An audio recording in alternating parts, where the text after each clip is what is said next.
Hello everyone. Hi friends, how are you doing? So reporting live from Finland again, and this session, which is going to be very interesting one. So if you have started following this series, then this session is going to be the foundation stone for your startup, for your side hustle. So let's call our host first. That was on time. Yeah. All right, I mean, so in today's episode, we're gonna talk about from side hustle to startup, right? And without any further ado, I'm gonna pull up the very first question that I have for you is how do we actually kickstart the journey of side hustle to startup? Okay.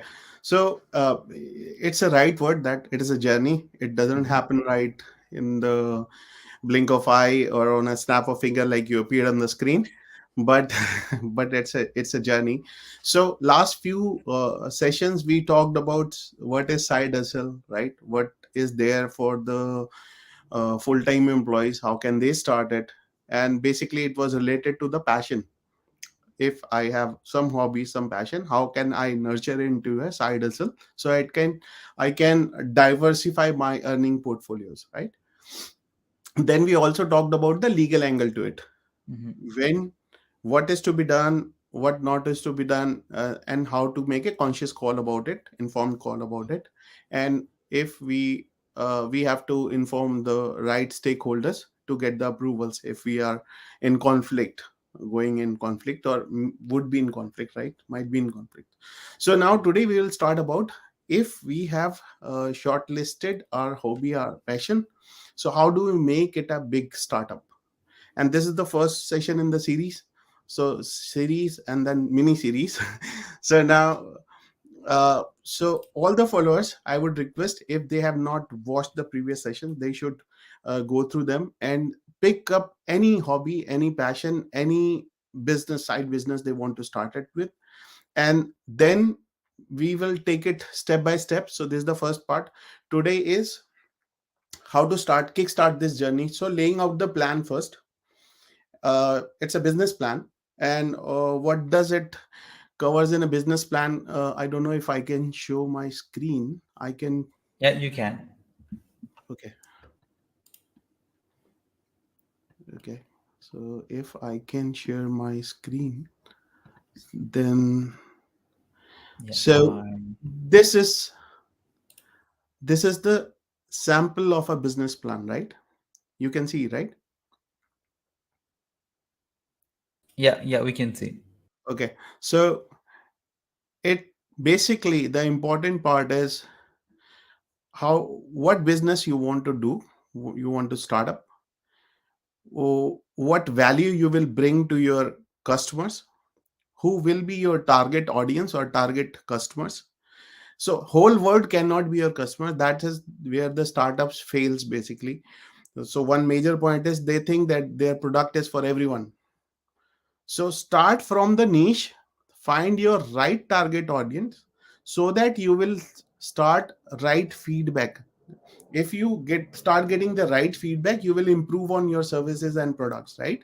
So that is very important aspect, it finding the right target audience. And then who are the influencers?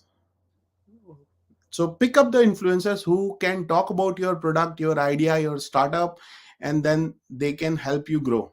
Okay, they can help you market to their networks. So pick up their influencers, right influencers. Then what are the values your product or service will carry?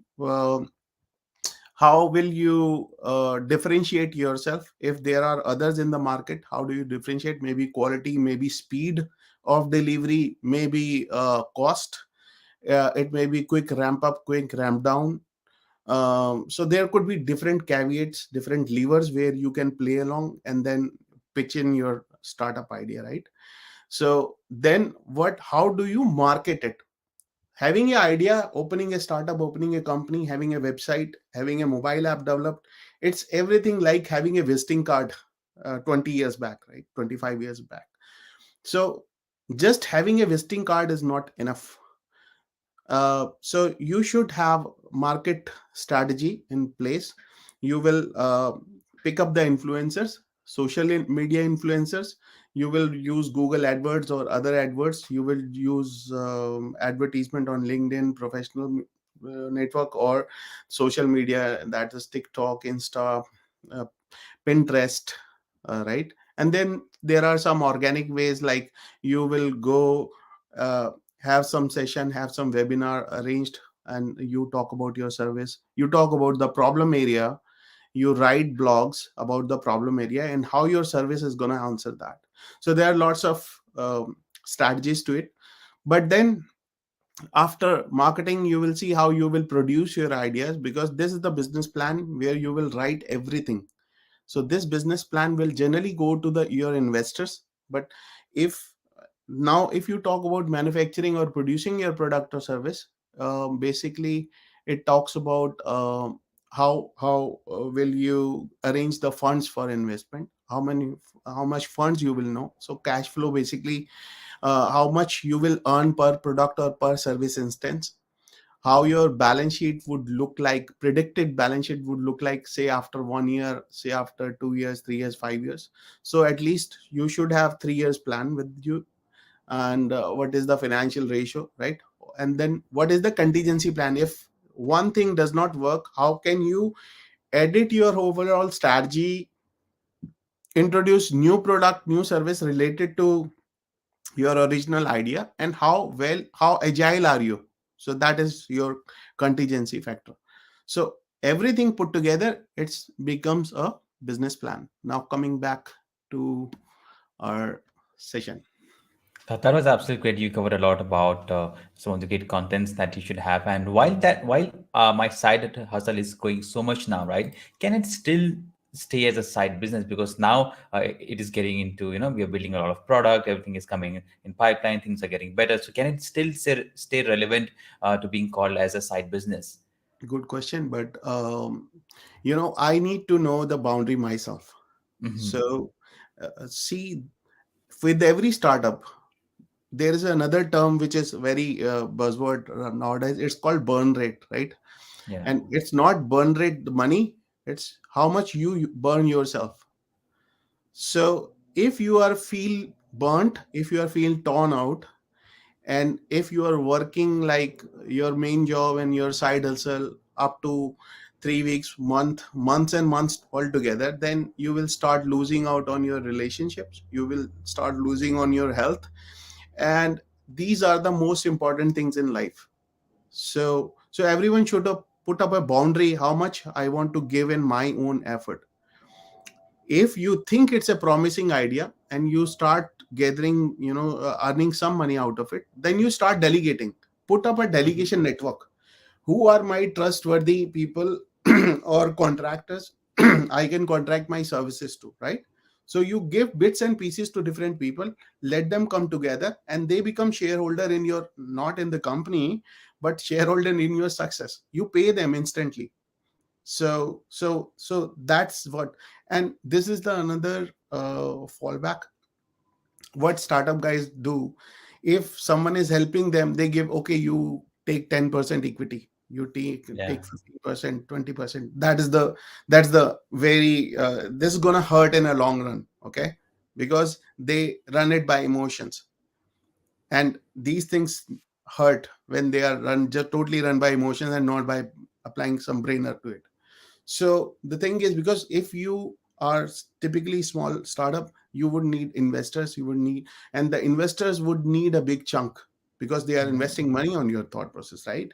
So they will take your promise of having a huge return in back, 3x, 2x, 4x, 8x, depending on the evaluation, depending on your growth plan, and how robust your idea is.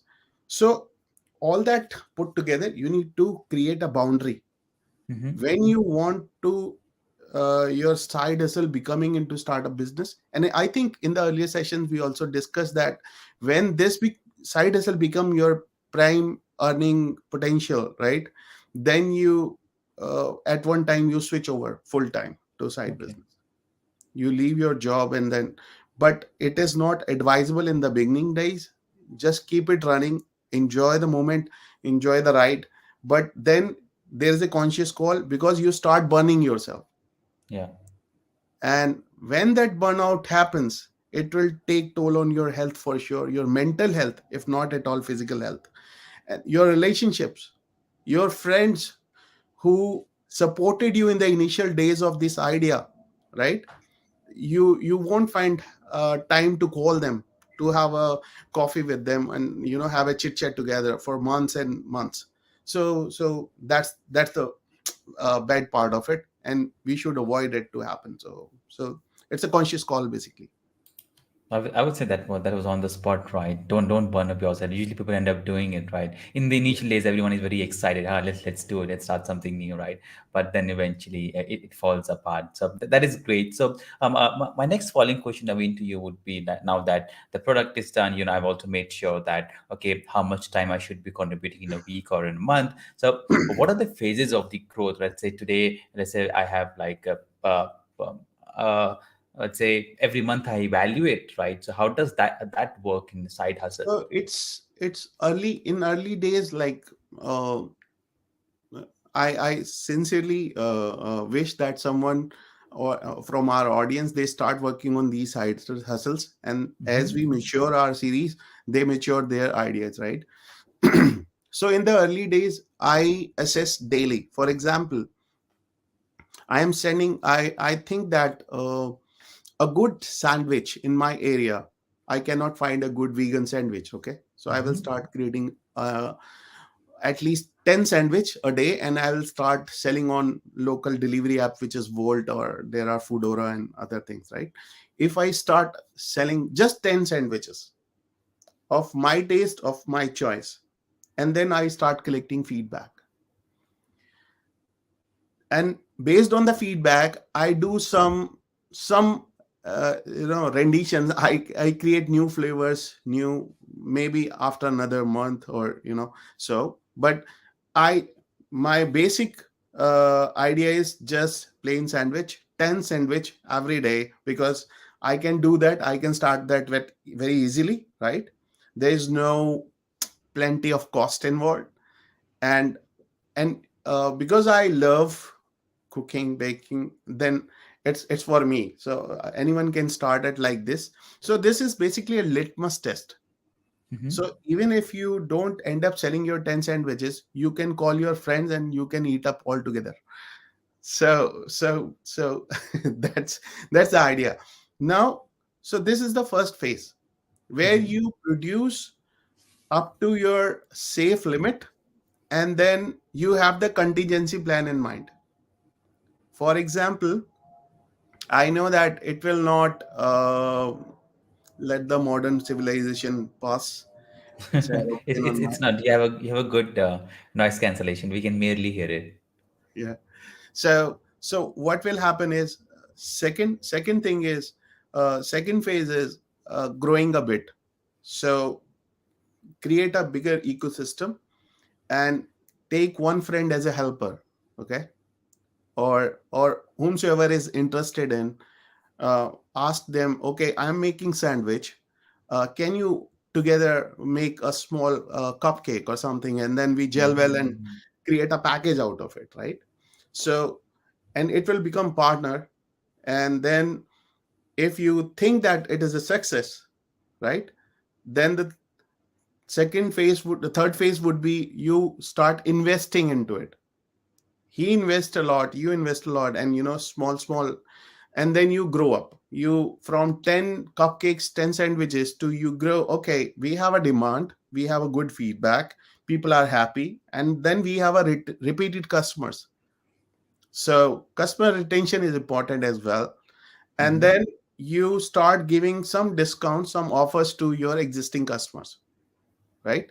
And you can choose, because it will be just very small audience, you can pick like whomsoever bought the most, uh, and then send them some gift voucher or something, and then say, okay, your photo, take their permission, and you put it on your website. Create a small website where people can now book in advance for the next week. I Mhm. would need this sandwich, this cupcake on this day. So start. So then this is the growth phase number three, where you put in some money, you build some platform for further growth, right? Then you fourth phase would be you set up a kiosk. You find someone who can stand on the kiosk and start selling this, right? So regionalization, selling in the local area. So local businesses are aware that this is guy who is, and even the local audience is aware that okay, this is the guy in particular city. He's selling marvelous sandwiches and Mm-hmm. excellent cupcakes altogether, right? Then you say, okay, now we have big combo. You pick up a cafe and you tie up with them. You place your sandwiches over there. So you are selling on the app, plus your sandwiches are available on the nearest cafes as well. So that's the fifth phase where you increase your venture partnerships, right? That is, you are increasing your network, your visibility of your product and service. Then sixth phase could be you start social media advertising. Mm-hmm. You, and because we are talking about side hustles, not the full blown web CRM ERP business, so that is the way they grow. You should have local audience with your side hustle, Mm-hmm. right?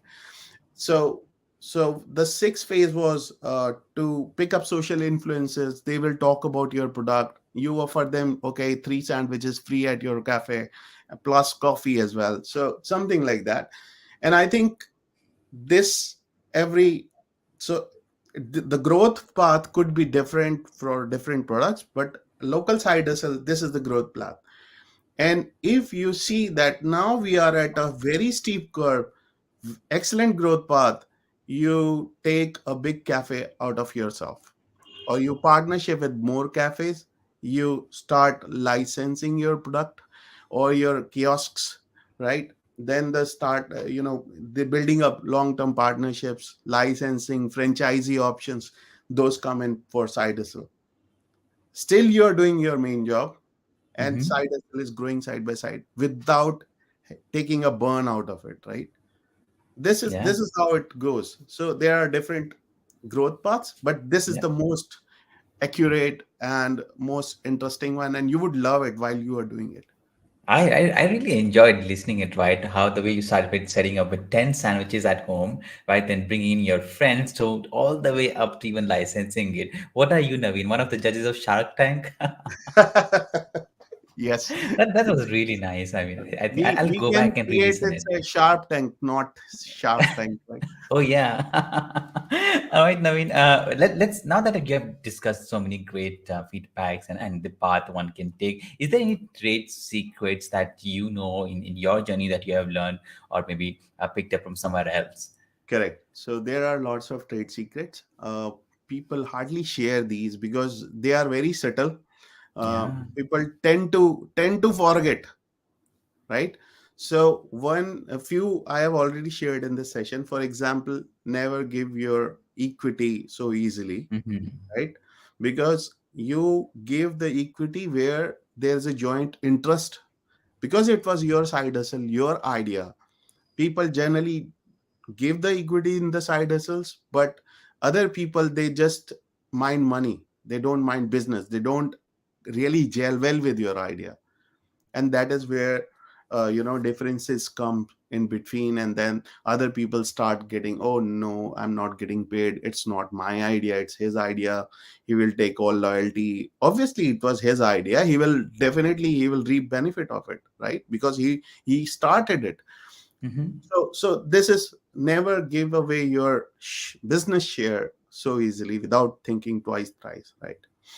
Then never burn out. If Yeah. you feel burnt, then this is not the right side hustle for you, or maybe you are putting too much time into it. Okay? Yeah. Businesses are not created easily, but this is a side hustle we are talking about, which were your passion, which was your hobby, right? Even I just narrated in 5-10 minutes how you can build up into a good business. So, but the whole idea is I remain healthy, I keep healthy relationships, I stay alive. That is more important than running a Mm-hmm. side hustle. And then I still earn money, and you even if the burnout happen at your full time job, right? You will start spending half an hour in this business because you are loving it, Yep. right? So that will take away, because it's a real creative it's a very, me time, and then you will enjoy it, trust me. So for me, everyone should try it at least. Mm-hmm. Everyone should try it at least, because as I said, we are hardwired since our childhood. Our education was like that, that you you study, you get a good job, you become employee. Hats off. Yeah.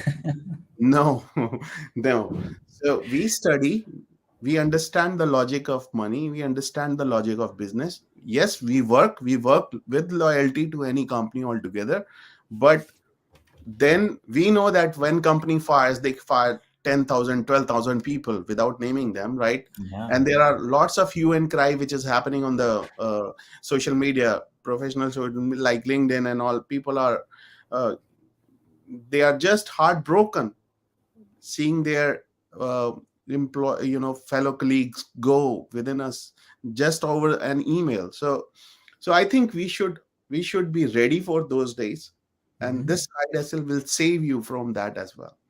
Yeah. So everyone should try it, everyone. And So yeah, go ahead.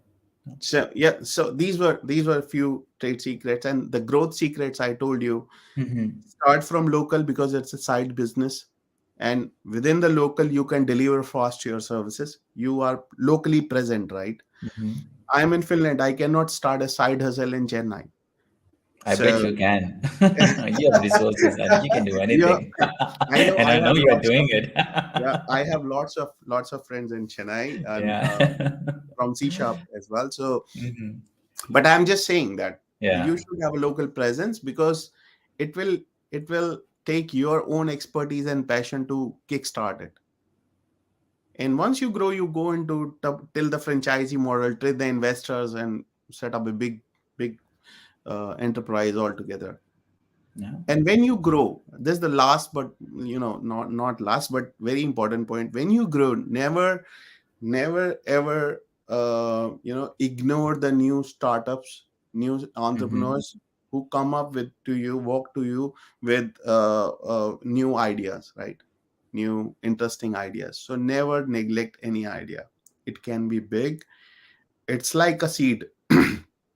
You give good soil, good water, good heat, warmth, and it will grow for sure.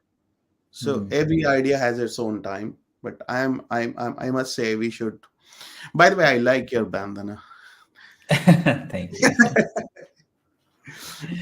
and it's I will. surprising that I'm wearing a warm coat, Yeah, having snow. and I'm putting a t-shirt, right? You are running in teas. To me, you look like I'm you. young. Come on, I'm young. Yeah. Okay. I don't feel Okay. Fine. cool. Yeah. Nothing to be offended. Yeah. I'm But old. while you talk about the side hustles, one thing that reminded me, you're talking about, how you can grow side hustles and burn out. It just reminded me that even C Sharp on at the end of the day, it was a side hustle in the very first place, isn't it? No, No, because is C it? sharp. I'll tell you. Mm-hmm. Even for Mahesh, when it started Yeah, with a problem he could not find answer to. Then he talked to different friends, and then yeah, he thought of having all the knowledge put together in a knowledge base. So yeah, that was CSharpCorner, and then it was open to all. Everyone can come, yeah. learn, share the ideas. So I think that is what, and still I think C Sharp still is a community, right? We have It is, not yeah. commercialized it No, to not the at all. level that people don't feel it. Although Mm, running this much large community, arranging events and all that, it takes money altogether. So yeah, sponsors have to be there, but still the end person don't feel like it's I'm paying for this knowledge, or exactly. You're right. No one is you paying for it. Yeah, yeah, you're right. Yeah, no one is paying, so it is not a side hustle. Yeah, yeah. It's a correct. community.